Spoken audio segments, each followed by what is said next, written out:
I wanted to return back to this issue of black voters. I have a lifetime of experience with black voters. I've been one since I was 18.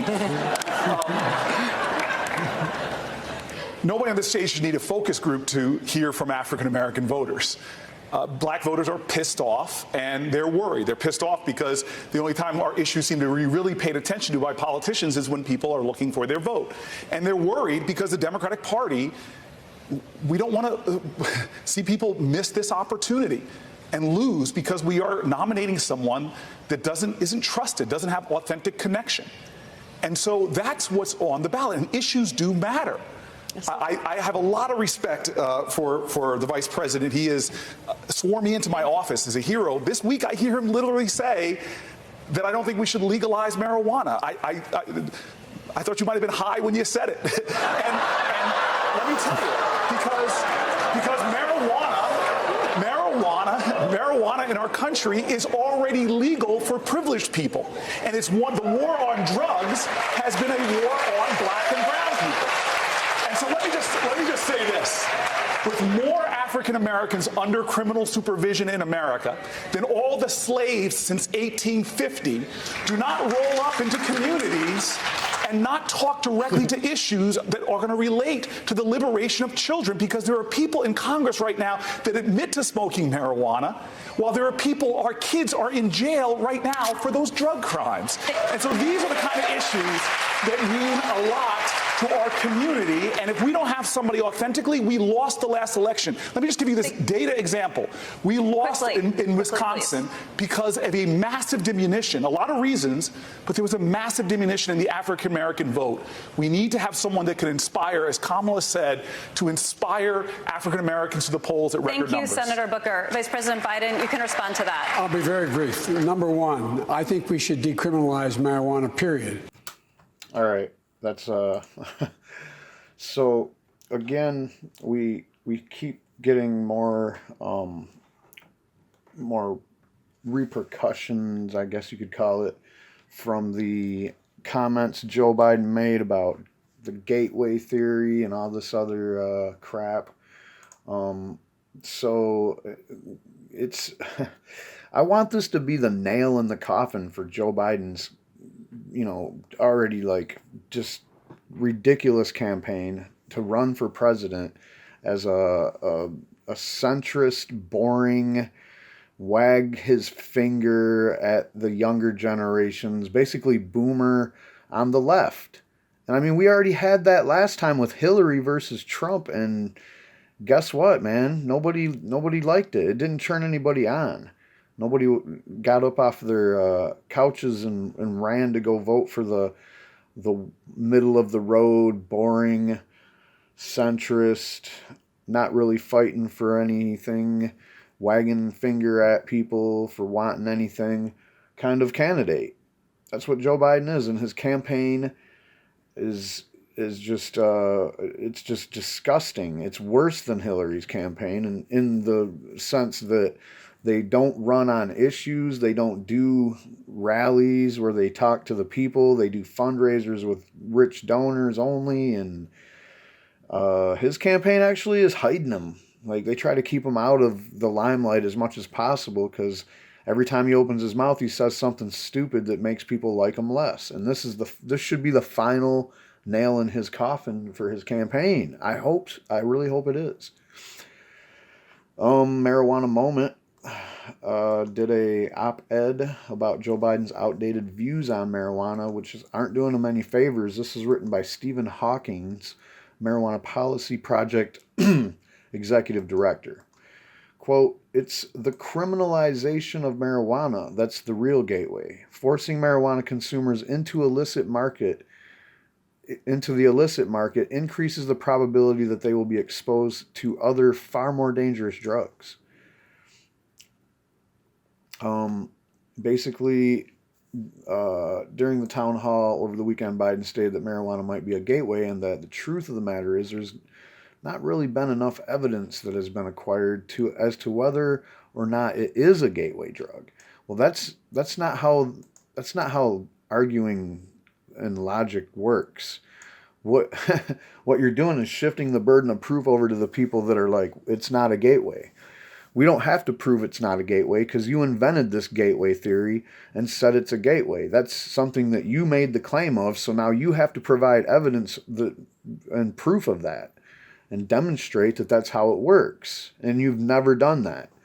So the truth of the matter is you're lying when you say that there's no evidence. Furthermore, there is definitely evidence that the gateway theory has been debunked by several times over the last few years, with nearly every researcher who has ever looked into the question determining that marijuana is not a causal factor in subsequent use of more harmful and dangerous drugs. Studies in various peer-reviewed journals support this conclusion. For example, a 2010 study published in the Journal of Health and Science Behavior examining the gateway theory concluded that the likelihood that someone will transition to the use of illegal drugs is determined not by the preceding use of a particular drug, but instead by the user's individual tendencies and environmental circumstances. Studies published in the American Journal of Psychiatry and British Journal of Addiction found similar findings. And it's true. It really is. It's like roughly half of all Americans have tried marijuana at some point in their lives. The overwhelming majority of them have never gone on to use harder drugs such as cocaine or heroin. So we're talking about factors of several million, if not billions, of people that have used marijuana over the last 40, 50 years have never went on to use heroin. And in fact, the amount of people that do use heroin in overall population numbers is really, really small. And it always is consistently the same amount of people. So if you're talking about, wow, marijuana, we have this explosion of marijuana use because of legality, which is also not supported by evidence. But let's just say that that's true. Let's just say that because of legalization, more people actually smoke weed and not just admit that they do because it's no longer a stigma, but it's real. Like, people really do start smoking weed that never smoked it before. You're not going to see this heroin number go up. And it hasn't. And like I said, there isn't really no evidence that supports this notion that if you legalize marijuana, a lot more people will start using it. The small uptick in numbers is usually around the people that are, in their 20s and 30s. And it's probably because of the stigma lifting. There's not much more to say about this. But one more thing, yes, the decriminalization thing. Yes, that's a big deal. So after receiving backlash for his comments, Biden reassured his support for replacing criminal punishments with civil fines for marijuana possession. While decriminalization is a better policy than a status quo, it still criminalizes marijuana commerce, leads to needless arrests, and prevents sensible regulations that protect public health and safety. The only durable path forward with respect to marijuana policy is to follow the trend towards taxation and regulation. It is where the majority of the Democratic base is, and is where candidate Biden needs to be. And now, like, the regulation portion of it, taxation and regulation, okay, the regulation portion of it especially, you can't expect to have a safe marijuana marketplace if you just decriminalize. I mean, you can hope that everybody is good players and there isn't just like some profiteers in there selling oregano with a little bit of weed laced in it or something. Now, and the reason I say that the regulation thing is pretty important because you want to know what you're getting, that's very important.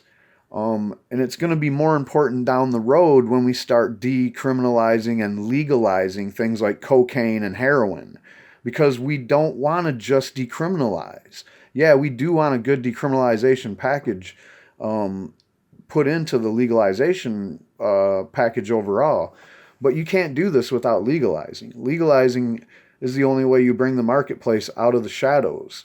And also, you keep the Democrats especially, and especially corporate-sponsored, middle-of-the-road, boring old Democrats like Biden, always have this equity talking point. Everybody does it. They always go back to the equity. Oh, well, all these people that got locked up, the black and brown people, the poor people, the people that were most affected by the prohibition.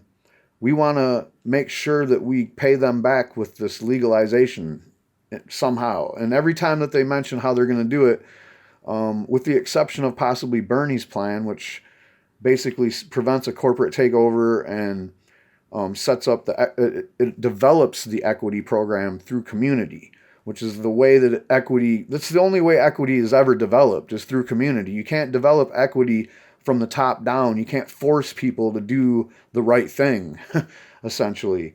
Like, perfect example, I just seen a report from Hardlens Media on YouTube. You can check them out. They're from Chicago.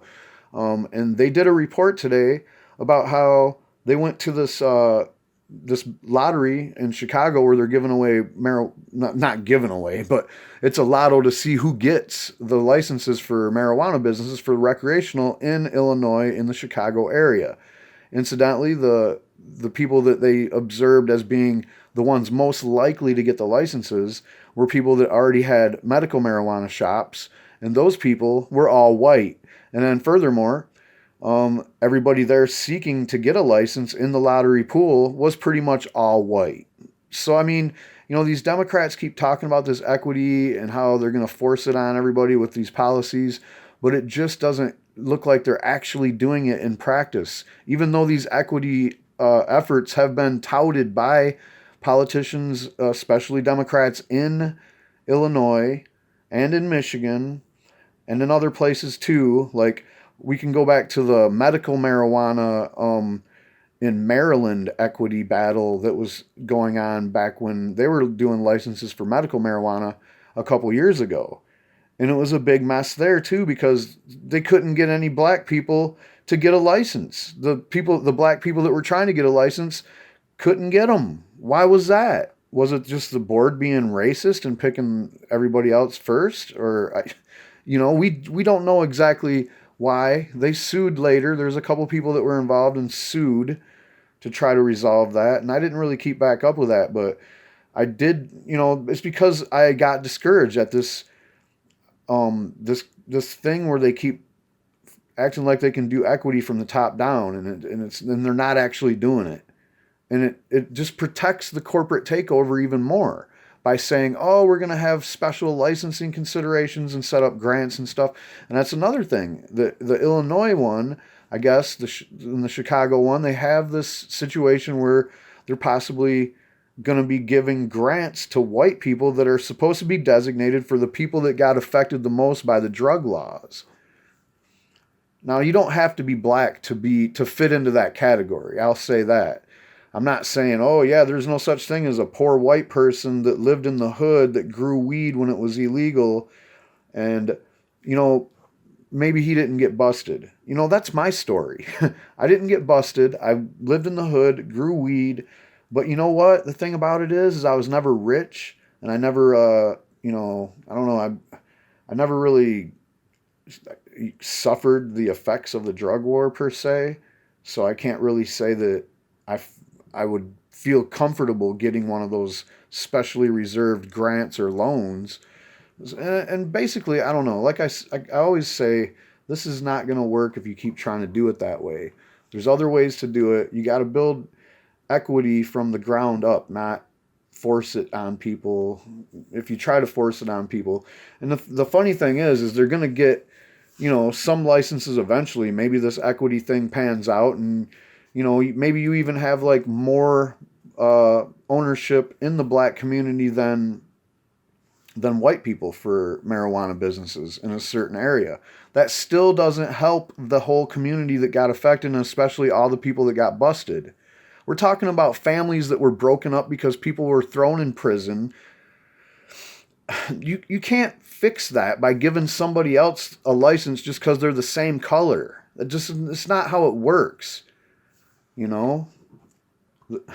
All right, that's all I got on Biden, and I hope that's all Biden's got on this attempt at running for president, because it's just garbage.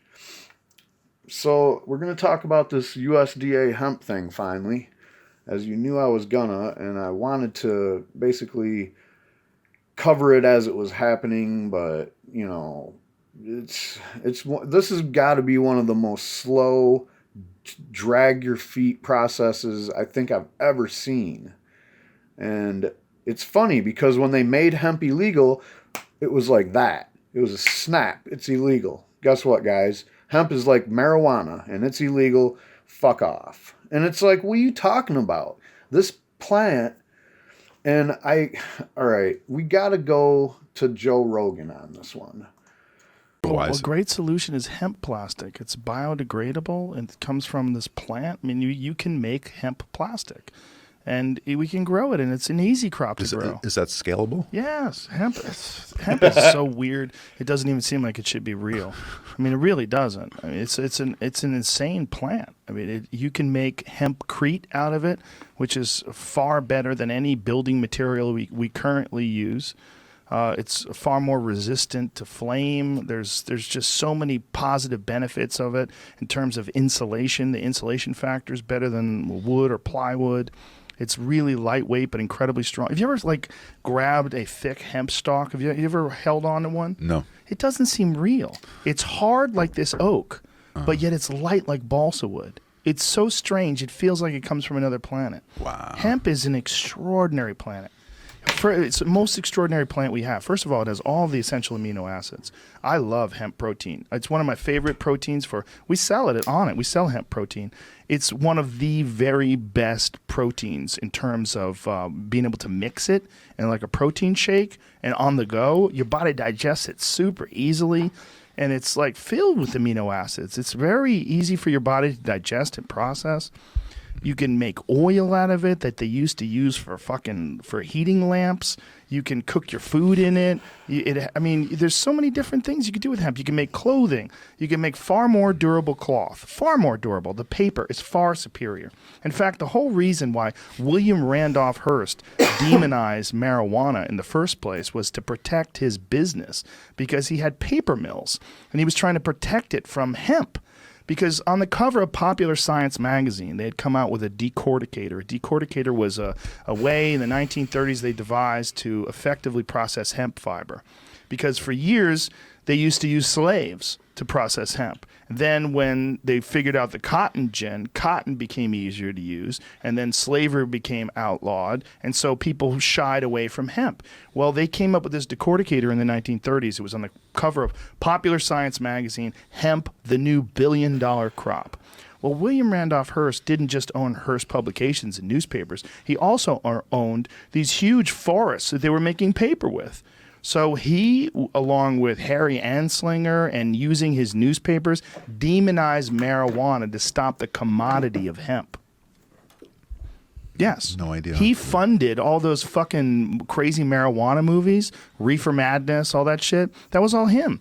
They came up with these stories that these Mexicans and black men were taking this new drug called marijuana. Marijuana wasn't even a term for cannabis. Marijuana was a term for a wild tobacco. So they came up with this new name. They called it this drug. Everybody freaked out because they didn't have the internet back then. No one had access to real information other than Hearst newspapers, Hearst publications. So he just fucking out and out lied and made up these crazy stories and funded these documentaries. And then marijuana became illegal and still is to this day. And you still have knuckleheads like Joe Biden literally yesterday saying that he thinks marijuana is a gateway drug. We're still in this, but forget about marijuana. Imagine if it wasn't psychoactive at all. The idea that hemp should be illegal until really recently in this country is a fucking travesty. It's horrific. It's food, it's clothes, it's paper. It doesn't even make sense that it could be so many things. It's literally like one of the most positive plants the Earth's ever known. Okay, I'll vote for it. Dude, you should do a next documentary on that. I think he got to Joe Biden. He's got to, Joe, fuck you, too backtrack late. a little bit. There's a lot to talk on here where I stand. 1 hour ago. I put my fucking Instagram post out this morning. It's got... And they did this one. I basically had a well-worded thing saying that anyone who thinks that marijuana should be legal is basically saying you should be locked in a cage for experimenting with your consciousness.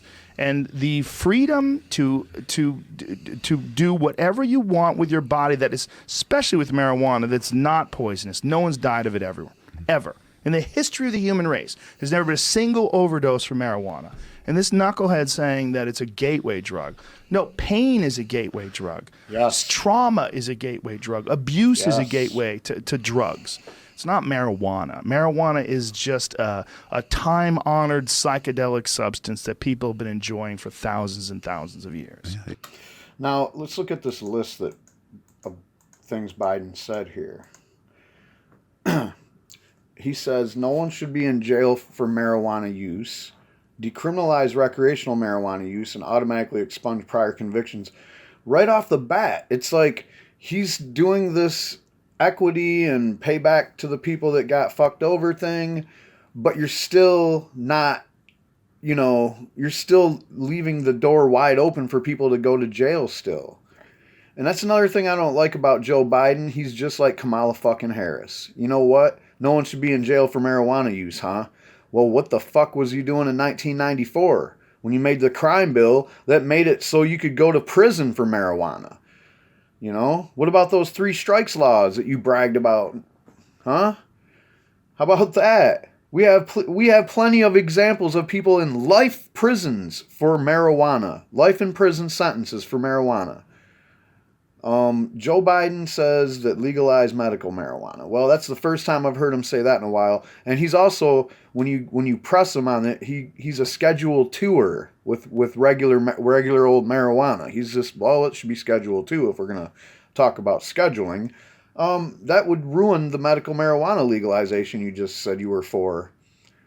Allow states to legalize recreational marijuana. Now that now you're talking about a libertarian position of states' rights, which everybody should have.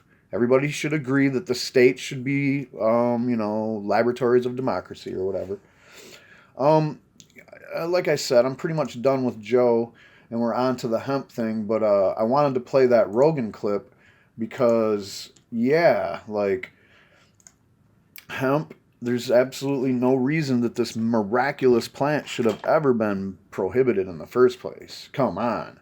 And you heard the story about William Randolph Hearst and his little personal war against marijuana because of hemp. It was pretty much invented by the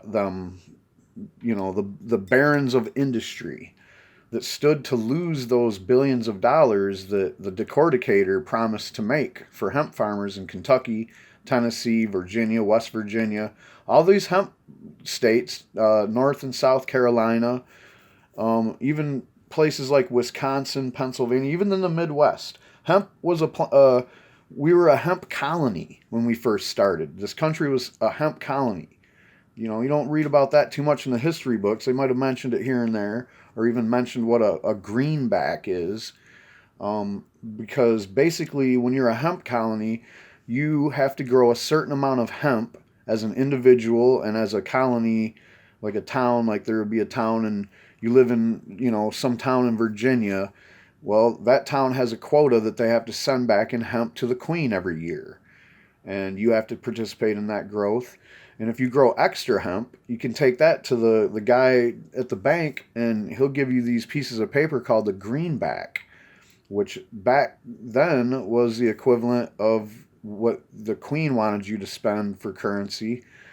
And because of that, it was devaluing the queen's currency. And that's just another reason why the Civil War happened. Because of the greenback, the queen sent more troops to the colonies to try to monitor what was going on. The queen was opposed to the colonies having their own monetary system that was actually based on something tangible. So let's get into this hemp USDA bullshit that's going on. And you know me, I just don't like when the government gets involved with this marijuana issue because they don't know what they're doing. They do know what they're doing. They're trying to help the people with the most amount of money that want to profit the most off it. And the problem I have with these people is they're people like John Boehner, people that were against marijuana legalization their whole career when they were a politician. They get out of office and boom. And we see Mitch McConnell positioning himself to be, in the future, he will be going to the hemp or full-blown marijuana industry. And like I said in a previous video, he will be for marijuana legalization when he knows he'll have a nice piece of the market share. And that's, when he's leaving office. So you wouldn't think that this would be that big of a deal because no one really seems to care about hemp. But 500 people commenting on the USDA hemp rules is kind of a big deal. And this story was a week ago by Kyle Yeager over at Marijuana Moment. Give them a love. Less than 2 weeks after the U.S. Department of Agriculture opened a public comment period on proposed hemp regulations, more than 500 people have already weighed in on it. USDA issued an interim final rule last month laying out basic regulatory guidelines for hemp manufacturers. It contains information on a wide range of issues, including licensing, THC testing and requirements. We'll get into more on that. And the disposal process for crops that exceed potency limits. Advocates and industry stakeholders have expressed mixed feelings about the rules. While the release of the regulations represents a positive development, with farmers soon to be equipped with the tools needed to fully enter the market, there are certain provisions that businesses have regarded as excessively restrictive and possibly damaging to the industry. Those concerns and others are reflected in the comments submitted so far. Here are some highlights. And let me also say that, what was it? Just that, let me just show you this. So this is their little, preemptive strike, I call it. This is what they said, well, here's what we're scratching our head and we came up with. And if you look at this thing, it's about 80% talking about testing, labs, what labs are qualified to test, THC levels, what to do with stuff when it don't pass, how to get, THC level testing across the whole thing to make sure. I mean, basically this is a giant microscope coming to the farm and saying we're testing. The most important thing that they seem to care about is this testing for THC stuff ad nauseum. I don't want to say it again, but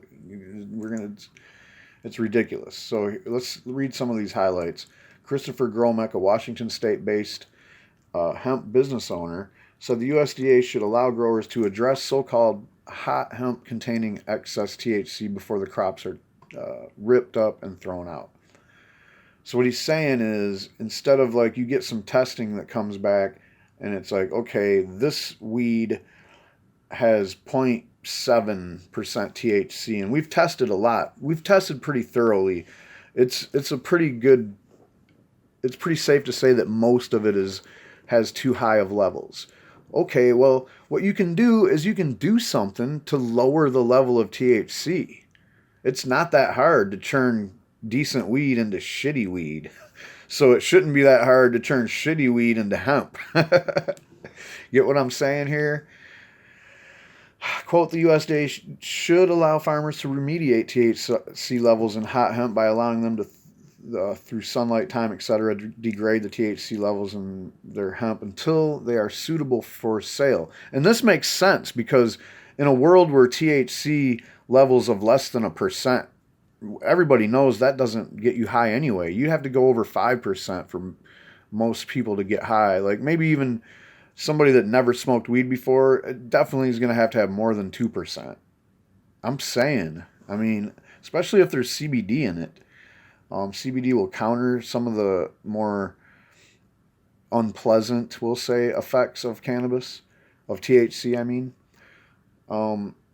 If the farmers are allowed to remediate hot hemp prior to sale, they're still able to utilize most currently available generic stock, which simply adding a process requirement to ensure hemp of required THC levels being sold. A significant number of people voiced frustration over THC limit and how it will be tested for, with multiple stakeholders saying that testing should be limited to Delta 9 THC, not the entire spectrum of THC content. That is also one of those things where it's common sense and will get you a long ways. Like, why are we worried about THC that's not Delta 9 THC? Why are we worried about stuff that... Basically, why are we worried about things that can't get people high, if that's what you're worried about? As a farmer and someone who has worked in the processing of hemp, Barbara Sisson said, I am concerned with the matter of the total THC being used against farmers within the industry. This is something that needs much further research. Exactly. They're just throwing these numbers around like it's, like it's canon. But in the real world, in the, species and plant, when you look at plants and decide what to categorize them as, there's not this discipline that says, oh, it has to be this level of THC or it's just not hemp anymore.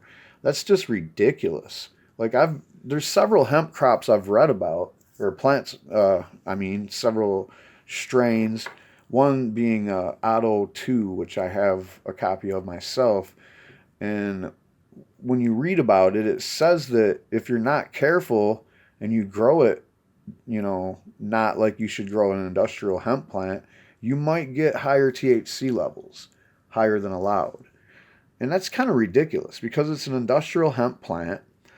And another thing about it is it has a lot of terpenes and other things, so it's kind of more of a full spectrum plant and is good for medicine. So there's going to be plants like that in crops. Even if you have a bunch of clones and you're pretty sure they're all stable and it's the same thing, might be a one-off that might have slightly higher levels of this or that in it. It's just kind of ridiculous to have this real strict attitude about these hemp tests. Testing of the hemp to determine compliance with the 0.3% THC limit should not be done post-decarboxylation. Sorry. And yeah, that's another big deal because doing so will make it significantly harder for hardworking hemp farmers to produce legal hemp. Like, so what happens is a sample is sent to the lab and then they decarb it. What? That's going to automatically raise the THC levels because anything that's not decarbed is going to turn into Delta 9 THC when you decarb it. The current testing requirements are already sufficient to ensure no psychoactive effects will be elicited from smoking the plant material, he said.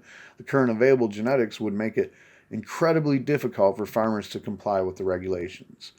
And that's like I said, like whatever genetics that they have right now, that we've backbred what used to be marijuana levels of THC. People have bred the THC down and bred the CBD up. Those kind of plants are probably not the most stable when it comes to making sure that they're always consistently going to be less than 0.5 or 0.3% THC. We absolutely need a 30-day or more prior to harvest testing window. 15 days is not enough time to harvest, one person said.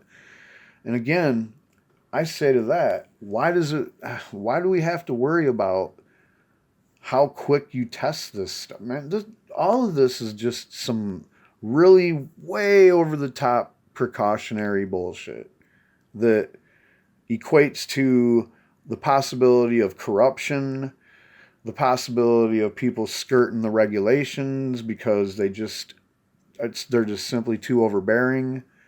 All of this, and none of it really that they're going to be growing marijuana plants with high levels of THC in with their hemp crops, or even faking the whole thing and just growing all marijuana plants. No one's doing any of that, but they're still going to break rules, and corruption will still emerge around the idea that all this nitpicking is being done.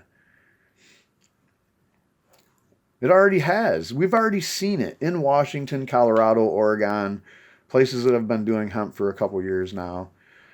And the testing, I think they've pretty much figured it out there, and that's where you should go to get ideas for your first salvo when it comes to these regulation. I don't know what you even want to call them. It's kind of a regulation battle. Like they're like, oh, we're gonna say this is how it is, and everybody that's actually doing it right now and knows how it actually works when you do it the right way, look at the regulations and they're like, what the fuck is this? You know, this is just like you throwing a wrench into my perfectly running machine. Another person weighed in on the proposal on being a key principle of the hemp business for those with felony drug convictions.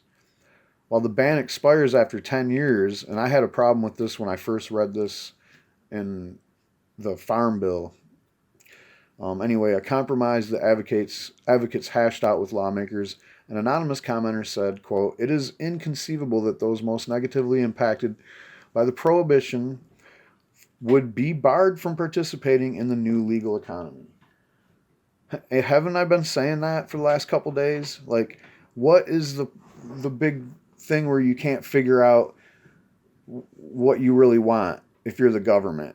Do you want to help the people that were most negatively impacted from prohibition, or do you want to fuck them over even more? You want to tell them, hey, you can't even get a job at a hemp farm, bitch. What in the hell? You know, I mean, of course, these regulations are coming from the FDA. All right, guys, remember that. Or the USDA, I'm sorry. The USDA is just, they're the one that, I mean, come on. We heard Joe Rogan, right? These guys had no problem making hemp illegal just because marijuana was illegal when it happened. But now when we're like, all right, we know that marijuana and hemp are not the same thing. Everybody's smart and knows that. Now they're going to act like, oh, but no, we got to make sure. We got to tell you how to do this and what that can be. And it's like, no, this is just, it's not working for me, man. That's all I'm saying. An Oregon-based hemp farmer raised an interesting point with respect to the requirement stipulating that only Drug Enforcement Administration registered facilities can test the crop. Jesse Richardson said the only such facility in the state is the Oregon State Crime Lab. And we know these crime labs are all corrupt and do whatever the cops want them to, so we don't like those anyway. We wouldn't want to go to them. We already have trusted people that have labs, and by the way, that's more jobs. You know, don't the government want people to have jobs anymore? That is a big sticking point for me too. Oregon already has figured out how to do this. One of my friends moved out there and started a lab up out there, and they're doing just fine. And they can do, you know, really good work. And why does this stipulation that it has to be DEA registered facility? I know, because they're going to give the DEA more work. So the DEA is now going to have to go register more facilities. And we know how long that's going to take. This just seems like a big wrench getting thrown into what is already a well-oiled machine. You know, I mean, am I missing something here? Quote, "From our understanding, many existing labs are unable to be DEA certified because they also service marijuana businesses, which is still Schedule 1 substance under the Controlled Substances Act." So there's my solution when we're talking about all this stuff like the MORE Act, how it had all that equity stuff in it and the expungements and all that. It don't need it. It just needs to deschedule. And then we can do hemp testing at the weed lab. Or we can just have people that set up labs just for hemp testing that don't have to be DEA certified. I also propose that we abolish the DEA, but if we just deschedule marijuana, then also we don't need to do these banking bills and the veterans bills and the let's do the research grants. Let's make it so we can research it. No, we don't have to do any of those separately. We just say that the federal government no longer has any say over marijuana policy by descheduling it. That's just one thing that can be debated and voted on. And then guess what? All those other things are fixed. Especially this lab problem. Richardson said, a single lab cannot handle 750 plus growers in Oregon. Existing labs should be permitted service providers. These are quality, trusted labs we have worked with for years. People can submit comments through December 31st, after which point the USDA will work to finalize the interim final rule for hemp. It is not clear to what extent it'll take submitted recommendations into consideration and amend the regulations. However, as U.S. Hemp Roundtable pointed out, the department appears to be receptive to feedback. Meanwhile, the industry is still awaiting draft rules for hemp-derived CBD products from the Food and Drug Administration. Officials from the agency have indicated that there are complicating factors that make it difficult to develop regulations for the cannabis compound, and former FDA Commissioner Scott Gottlieb said it may take years for rules to be released without congressional action. Speaking of that, let's go right into that before we continue, because that's kind of an important component of the hemp situation, because we do have a problem with a lot of CBD, hemp-derived maybe, flooding the market, showing up at gas stations in every state, posing as, something that looks like a counterculture, psychedelic drug. I'm not lying. Like, I was in Alabama, for example. I pull into a gas station right off the freeway, and there's a little section of the store that sells CBD products. And it's got like tie-dye tapestry behind it, dab rigs and stuff. And I'm like, what is this? I guess they're just like getting ready for when weed's legal all around, and they already have I don't know. I mean, I grew up in a different time.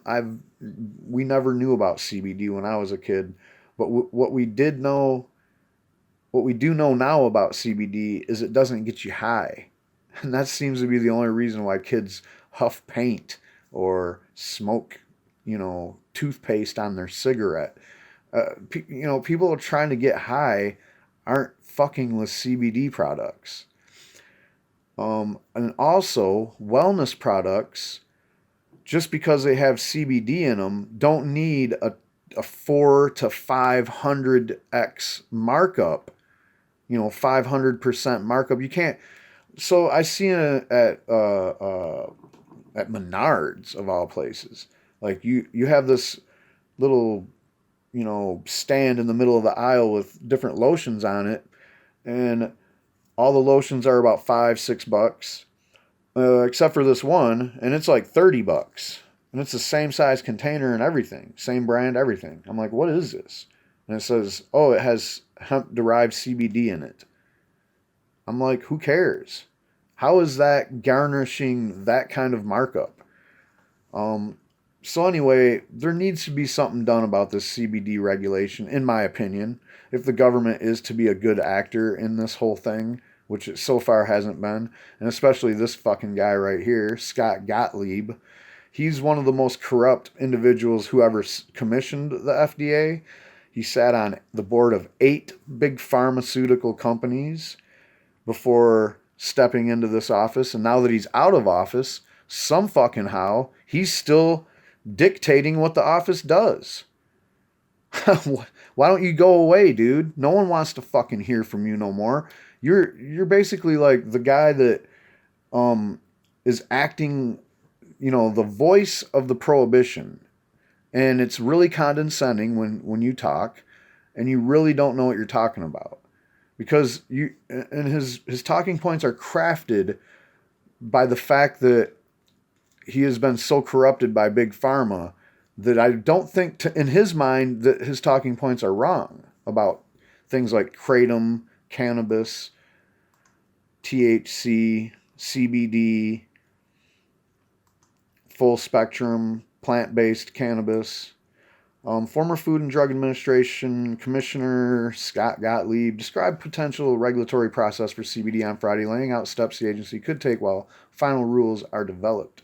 While Gottlieb urged caution against the use of cannabidiol products and argued that claims about the compound's medical potential are largely unsubstantiated, he said there are certain measures FDA can implement to ensure that such preparations meet basic safety standards.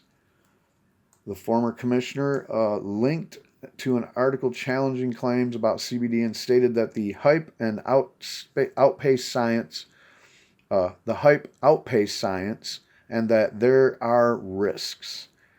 So when you're talking about that there are risks with CBD, you're not talking about CBD. I know you're not. You're full of shit if you are, because CBD is a natural, all natural cannabinoid that is exactly like a cannabinoid that your body produces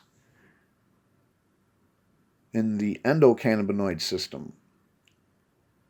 So are you saying that it's dangerous? Why? And it's what he's trying to say is that because it's not regulated, it's dangerous. Because it could be something that it's not. They could be saying it's CBD and it doesn't even have CBD in it. Or what they're always really saying is that we don't know if it has traces of THC in it, which could be dangerous. And I'm so sick of that. That's what all of this is about. They're like, oh, we'll never give you full hemp, I don't know what the word I'm looking for here. Freedom, liberty, whatever. We'll never give you full hemp liberty because there's this THC problem. There's always going to be a little THC in there. And he even made a statement at one time that there's no scientific way to remove all THC from CBD, which I don't know, man. That doesn't sound right.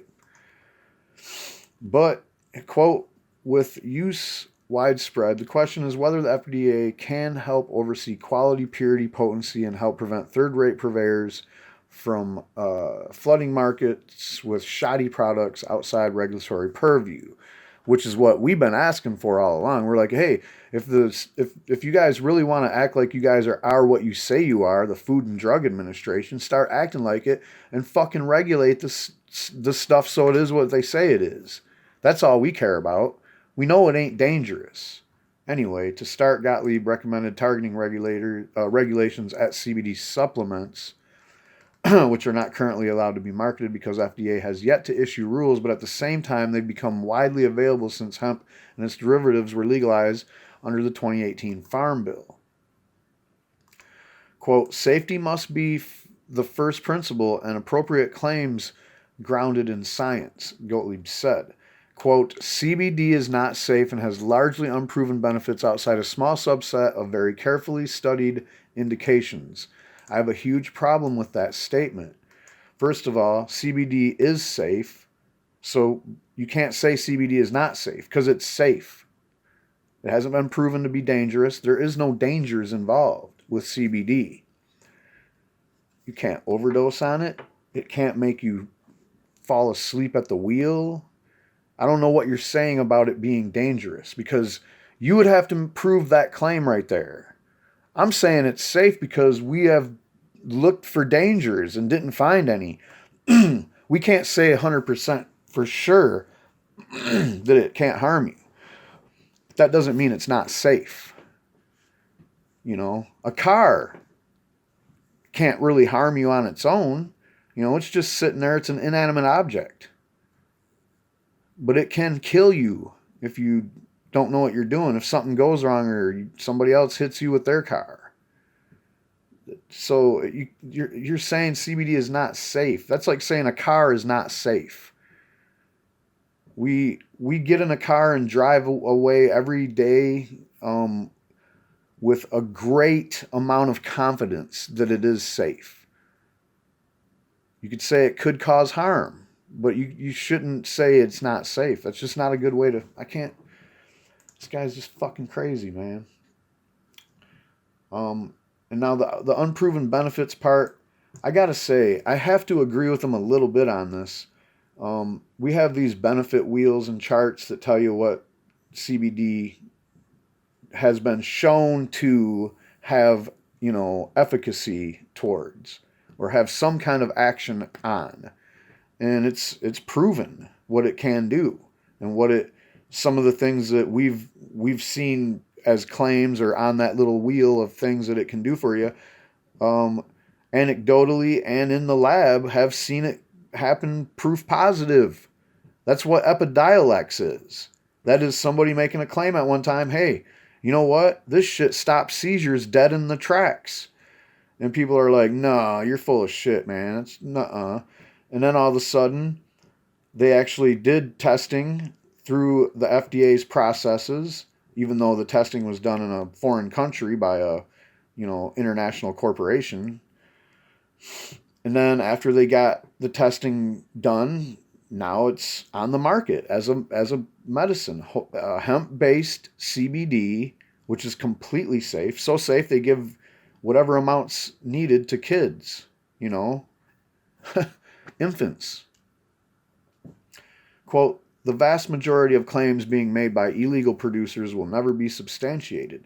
Now, I don't even know what he's talking about, because we don't know what the illegal producers are and what claims they're making. Maybe he's talking about cottage level underground operators that are basically making stuff and making claims about them. And, it is what it is.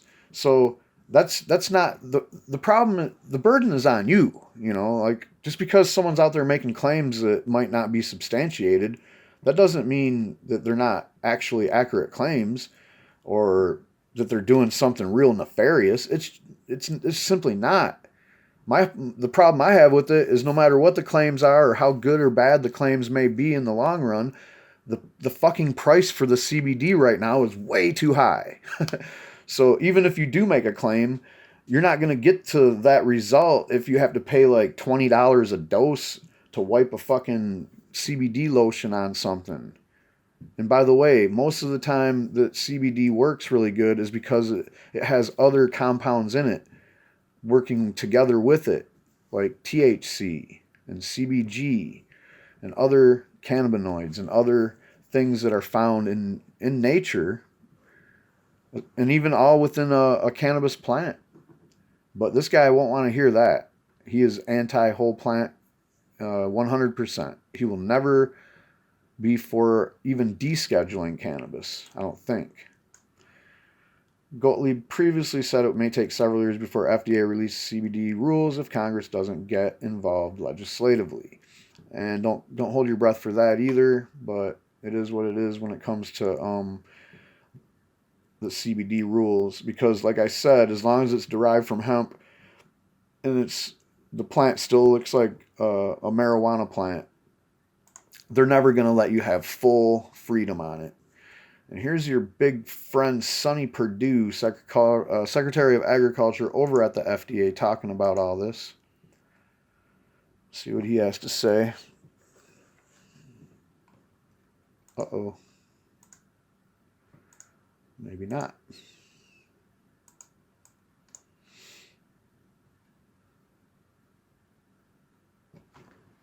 Huh.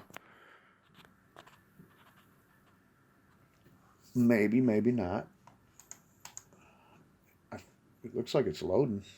There we go. Hello, everyone. As I travel across this great country of ours, I hear a lot about a strong interest in a new economic opportunity for America's farmers, the production of hemp, which is why today I'm pleased to announce that USDA has published the rule establishing the U.S. Domestic Hemp Production Program. We said we'd get it done in time for producers to make planting decisions for 2020, and we followed through.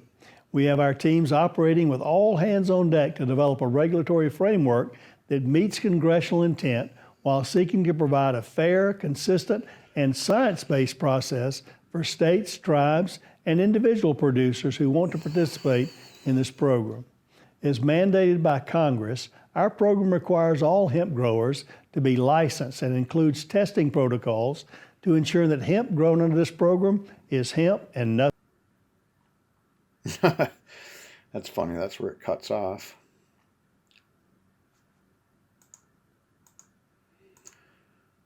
Is hemp and nothing. Well, sorry about the... I don't understand what's going on. But, yeah. He's real serious about making sure it is what they say it is, right? With the THC. Like I said, if you look through these preemptive rules that they sent out saying, hey, this is what we can talk about hammering out. You know, it's super ridiculous the way they're acting like they have to worry about whether it's hemp or marijuana. That's my biggest problem with it. Okay, so this came out today. Already, senators pushed the USDA to adopt 5 changes to proposed hemp regulations. Senators Ron Wyden of Oregon, Jeff Merkley of Oregon sent a letter to the head of the U.S. Department of Agriculture on Wednesday requesting a series of changes to draft rules for hemp that the department released last month. Senators said that they appreciate the USDA issued the proposed regulations, which is, quote, a necessary step to establish a domestic federal hemp production program. Quote, however, they wanted to highlight several concerns about the unintended and potentially harmful effects on this interim final rule would have on hemp production in Oregon and across the country. Like I said, a big wrench thrown right into the machine of places that have been doing phenomenal work with hemp production and proving everything that's ever been said about hemp come true.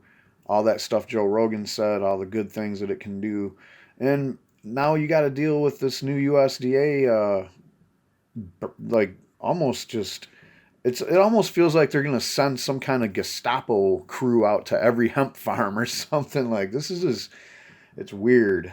Anyway, in the letter to Agriculture Secretary Sonny Perdue, the guy we just seen on video, they listed 5 issues with the regulations and suggested potential fixes.